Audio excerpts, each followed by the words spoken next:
gagawa ako ng suman. Suman siya na gabi. Tatry ko lang gumawa. Nakagawa na ako nito dati pero matagal na. Pero ngayon, titinan ko kung ano yung kalalabasan ng aking gagawing suman. Bumili ako nung, may naglako nung nakaraan doon sa pwesto ng hipag ko. At natuwa ako kasi ang lalaki niya. Binili ko na siya 1 kilo at ngayon ay dami ko siyang gawing suman. Dahil matagal na ako hindi nakakahit at nakakatikim ng suman na gabi. Ito yun. Ayan. Kumuha na rin ako ng dahon sa bukid. At ito ay aking gagadyarin. Tatalupan ko muna tapos aking gagadyarin. Tapos gagawin ko na siyang suman.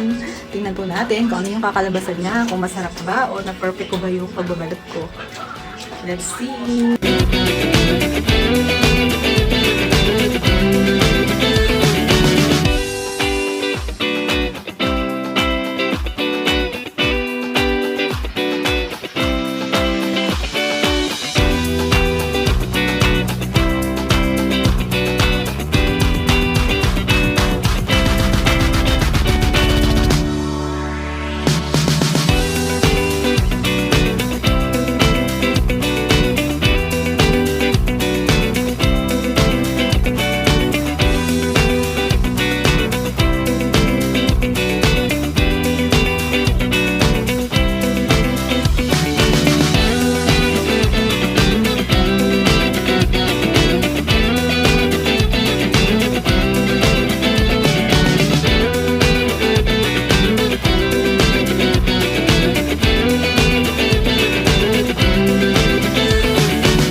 Ito na yung lagadyan ko. Nilagyan ko na siya ng buko, sukal, tsaka harina. Ayan. Halu-haluin ko lang yan. Tapos mamaya ipabalot ko na siya sa dahon ng saging. Ito na yung dahon ng saging.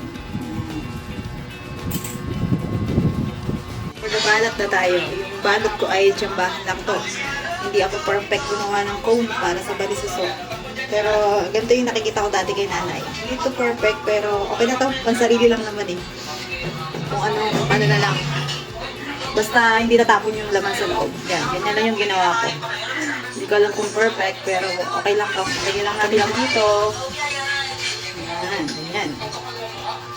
Ganito yung nakikita ko sa nanay ko. Dati, nung mga bata pa kami. Expert siya sa paggagawa nito. Shout out sa aking nanay Pilay, na napakagaling gumawa ng suman. Yan, sa amin kasi ano lang, yung mga dahon, gabi, hindi na yung binibili. Kinukuha lang yung sa gubat, sa bundok. May mga tanim kami doon. So yun. Kung bibili man siguro kapag kulang yung supply. Kasi nagbibenta yung nanay ko dati sa school. Yan. Ito, ganito lang. Di ba? Mukha na siyang balisuso. Tingnan natin mamaya kung ano yung naging kakalabasan niya at kung ano yung lasa niya. Ito pala yung ginawa kong ano. Mix-mix ko lang yan. May buko. Ginagawa ng flour, asukal, tsaka vanilla. Kasi yun lang. Tapos eto, medyo nahihirapan akong gumawa ng cone. Pero okay lang. Perfect ko din tong cone ito. Yan. Hindi naman siya ganun ka-perfect, pero pwede na. Diba? Hindi siya ganun ka-perfect, pero okay lang. Talaga magkakasya yung laman sa loob at hindi siya tatapon. Nay, miss you. I miss you, Nay. Dahil sa'yo, kaya ako natutong gumawa nito. Kaya lang, hira ko nang gawin kasi nakapagod din. Ang hirap gumawa. 1 kilo lang to pero nakakawit magkano. Pamahirap yung dahon. Ay, naku, nabutas ng konti. Pero okay lang. Yan. Ito na siya. Mamaya papakita ko ulit kapag nabalot ko na siya lahat. Iba-iba yung size niya. May malalaki. Pero gusto ko talaga malaki na lahat para ano. Hindi sayang sa dahon. Tsaka isang kuha lang, busog ka na. Kaya kasi yung nanay kong gumawa eh. Malaki kong malaki. Para isang piraso na busog na.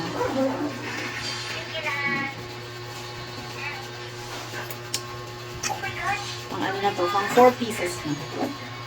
Hindi ko alam kung ilan yung magagawa ko sa 1 kilo. O, diba? Practice lang. Bahala na kung ano yung kalalabasan.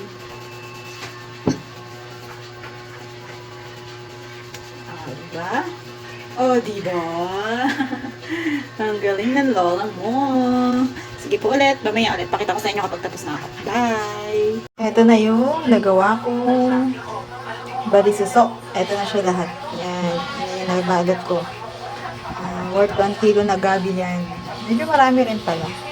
Check na magugustuhan to ng aking mga kapatid. Titingnan ko na lang kung ano yung magiging lasa niya at kalalabasan niya kapag naluto. Yan na siya. Ready for cooking na. Nalagay ko na siya sa kaldero. Luto na. Mga 1 hour ko siyang sinana. Yan. Tcharan! Wow. Medyo mainit. Yung ano? Yung guard? Oo. Dali lang bandaan. Wow. Sarap niya.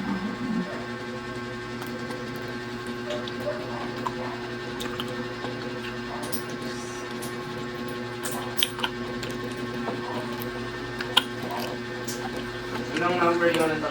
Ate Joy? 6. Kaya, Ate Joy 6. Ang dami yan.